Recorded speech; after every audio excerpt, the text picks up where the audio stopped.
I'm Sarah Brewer, and you're listening to the Overcome Pornography for Good podcast, episode 4, Stop Fearing Urges. Welcome to the Overcome Pornography for Good podcast, where we take a research-based, trauma-informed, and results-focused approach to quitting porn. This approach has been revolutionary and changed thousands and thousands of lives. I'm your host, Sarah Brewer. Well, hi everyone. I'm so excited to be here today. I'm so excited to share this topic with you on urges.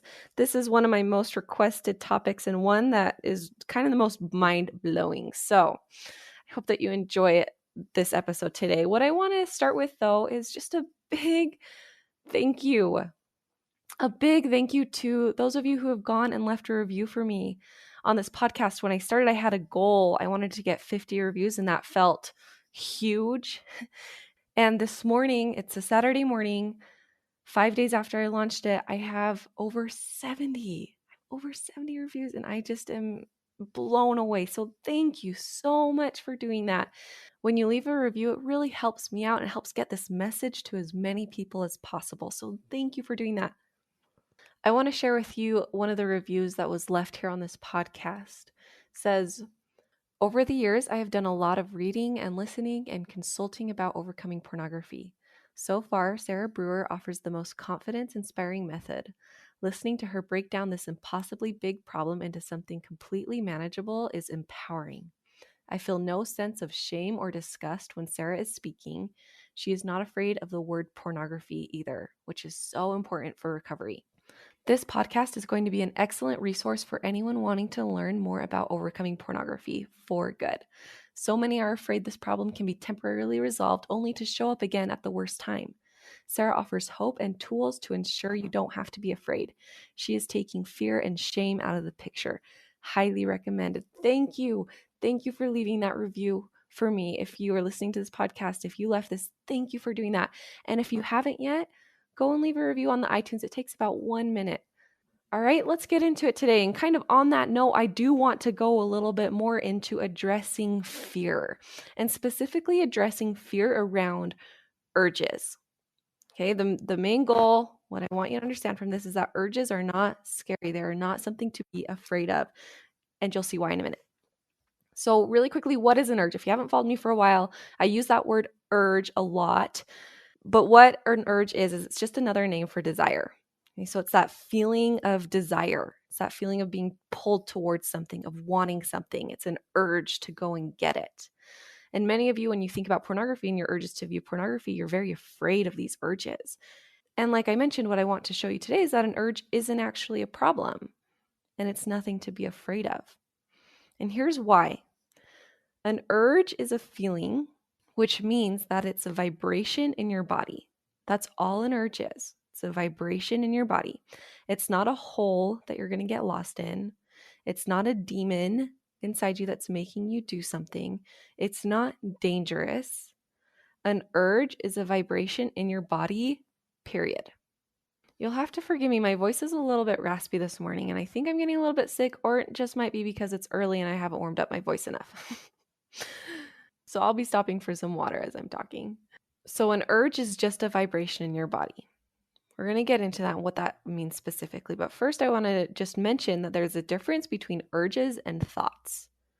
Okay, urges or desire is a feeling, something that you feel in your body. Thoughts are sentences in your brain that cause the feeling. This is really important. You will always have a thought that precedes the urge. So I want that. I want to keep looking. I need this. I'm tired of feeling this way. I deserve it. I like that. Those are all examples of thoughts that will cause you to have an urge. And they're different. Thoughts are separate from urges. So next time you have an urge, I want you to notice these two different things. First, I want you to notice your thoughts. What thoughts did I have before this that are causing this urge? I want that. I need it. Oh no, I'm feeling this urge. I can't handle this. Just notice, what are the thoughts that are preceding the urge? And number 2, I want you to notice the urge. I want you to focus on the urge, on that vibration, on that sensation in your body. And how you do that is first you drop into your body and you use descriptive words to explain the urge. So, for example, when I have an urge to eat chocolate, I feel my mouth start to salivate a little bit and I feel other sensations. So, for me, when I dive into it, I notice a little bit of a tightness in my chest and in my throat, maybe some heaviness in my gut. So that's what I want you to start to notice. And if you haven't done this before, it's going to be totally new to you. You might not have any idea what an urge feels like if you haven't been aware of it. So this is going to be something new for you to try. But I want you to notice, what sensations do you have in your body when you feel an urge to view pornography, and get really intimate with it. So where in your body do you feel it? Do you feel it in your throat? Do you feel it in your chest? Do you feel it in your gut? Do you feel it in your head? Do you feel it in your shoulders or your neck? And then use descriptive words to explain what it feels like. So does it feel heavy or does it feel light? Does it feel sharp or dull? Does it feel fast or slow? If you were to give it a color, what color would you give it? A really good way to imagine this is to imagine that you're explaining this to an alien. So an alien comes to Earth and you're talking to this alien who doesn't have a human body. You're trying to explain your struggle with pornography. You're telling this alien, I don't want to look at pornography. I don't want it in my life, but I feel this urge. I feel this sensation and it makes me look at it. And it's really hard. And it's really hard to not look at it when you feel this sensation. And this alien's like, whoa, well, what is this? Explain to me what this urge is. What is this urge that's keeping you from living the life you want to live? And what is this urge that's keeping you looking at something that you don't want to be looking at? Like, okay, it's this feeling in my chest that's heavy and fast. And the alien's like, oh, it's heavy, like it's pushing something down into your body and like gonna wreck your innards, wreck your intestines or something. You're like, no, it's not actually, there's not something actually in my chest that's really heavy. It just feels really heavy. It feels really fast. I'm like, oh, okay. What else? Well, and my throat starts to feel tight.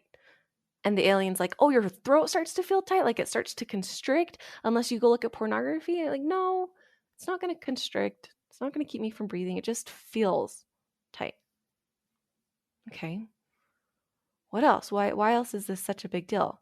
Well, my heart starts to beat really fast. My heart starts to beat really fast. And the alien's like, oh, your heart's starting to beat really fast. Like it's going to hurt you, or it's going to pop out of your chest, or it's going to go so fast that it stops working. You're like, no, it's not. No, it's nothing like that. It's just uncomfortable. It doesn't feel good. Okay, when you look at it from that standpoint, what is it about this urge, this heavy, fast feeling in your chest, your throat feeling tight, your heart beating fast?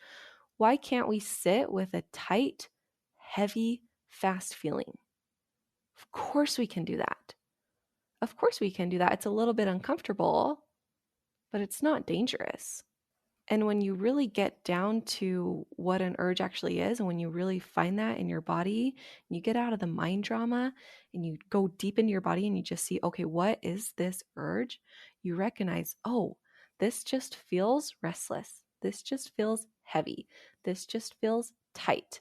This just feels uncomfortable. I can sit with heavy, tight, fast feeling, right? And it's going to be a little bit different for each of you. That's just one example, is heavy in my chest and throat feeling tight, right? You'll have to notice what it feels like for yourself, but no matter what the sensation is, you can sit with that. Of course you can sit with that. It's a little bit uncomfortable, like I said, but it's not dangerous. And I want you to think of your urge, instead of thinking of your urge as some big, bad, scary thing, I want you to think of it like a toddler. I have a toddler. And let me tell you, when they don't get what they want, they tend to throw fits. So if you're in the grocery store with the toddler, he wants a candy bar, you're not going to give him a candy bar. He starts to throw a fit. Maybe he gets on the ground. Maybe he starts pounding the ground. Right? We don't have to react by running away from the toddler. Like, oh no, if I hear him screaming at me, I'm going to have to give him the candy bar, and I don't want to do that. We don't have to react by yelling at him or by trying to silence him. The best way to handle a toddler who's throwing a fit is to get down on his level, to comfort him, to say, hey, I know you want that, but we're not going to have it right now. And I love you enough just to sit here with you because I know you're upset.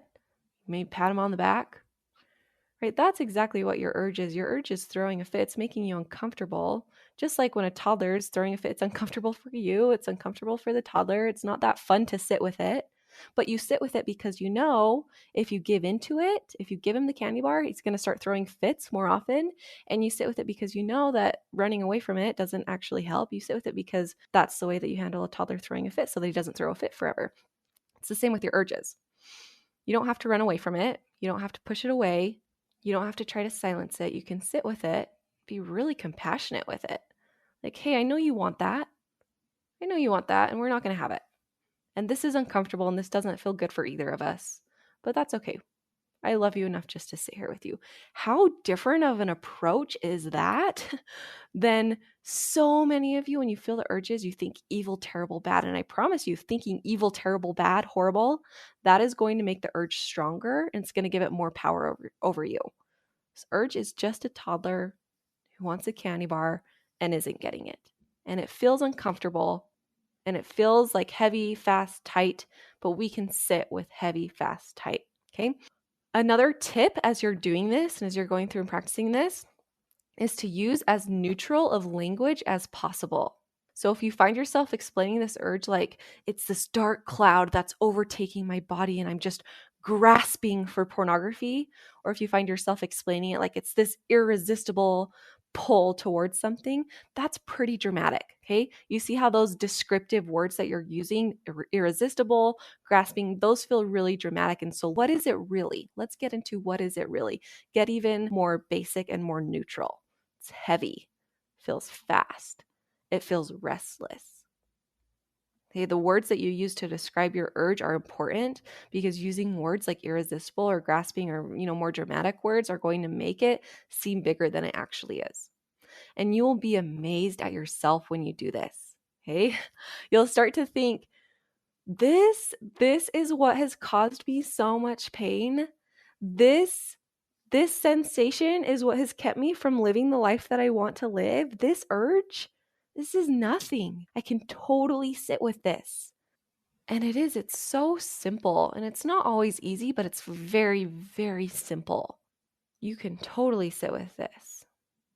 And learning to sit with these urges will give you so much confidence.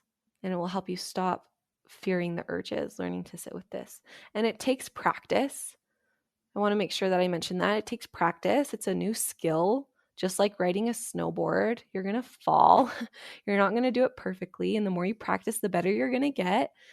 With my clients, what we do is we do 100 urges together. So they practice 100 times and then they come to coaching sessions in between and they get help when they're stuck and they ask me questions as they're practicing just to get better and better, right? It's like trying to learn to play the piano by yourself versus having a teacher with you. But this exercise of doing 100 urges and coming and learning from 100 urges, and it's amazing to see where they are after 100 urges. I want you to start doing this. Start counting how many urges you can just sit with. If you can get to 100, I promise you will be a completely different person at the end of that. And I want you to notice when I talk about feelings, and I'll talk about them a lot in this podcast and my work and with my clients, I talk about them a lot because it's so important. It's such a huge part of this. When I talk about feelings and learning how to sit with your feelings, this isn't soft, gentle work. This isn't soft, feel-good work. This is the work of self-control. When I say self-control isn't about not feeling things, but self-control is about learning to sit with any sensation, any feeling. This is exactly what I'm talking about. When you can sit with any feeling, when you can sit with any sensation, you will have complete self-control. Self-control isn't getting rid of the urges or never thinking thoughts that make you feel urges, right? We want to work on our thoughts and we want to learn how to redirect our thoughts, but you're not going to be able to control every single thought that comes in. It's just not possible. So self-control isn't about stopping any thoughts. Self-control is about feeling any urge, feeling any sensation, and just letting it be there without giving into it. And how you do it is by describing the sensation in your body, getting very neutral about it, and breathing into it. All right, you don't need to be afraid of urges anymore. They are simple sensations in your body. They are not dangerous. They are not going to hurt you. They are not a problem. In fact, the more urges that you experience, that you process, and that you sit with, the more self-control you will have and the quicker you will overcome pornography. So welcome your urges. Feel them. Get intimate with them. Don't be afraid of them. This will completely change your life. All right, a little recap. Number 1, urges are different than thoughts, and urges are caused by our thoughts. Number 2, urges are sensations in your body that are very simple to sit with. Number 3, urges are not dangerous. And number 4, it takes practice, at least 100 times, to get really good at this skill. All right, you guys, thanks for being here. Go try it out and then let me know how it goes. The best way to contact me or to let me know how it goes is through my Instagram. So you can follow me at Sarah Brewer Coaching. Let me know if you try this. I want to hear how it goes. All right, talk to you next week. If you're ready to apply what you're hearing in this podcast and finally overcome pornography for good, I'd love to be your coach. I've created a virtual program with the intent to give you everything that you need to quit. Once you join, you have lifetime access to the content and lifetime access to individual support through coaching calls and coaching boards. For more information, check out sarahbrewer.com/work with me.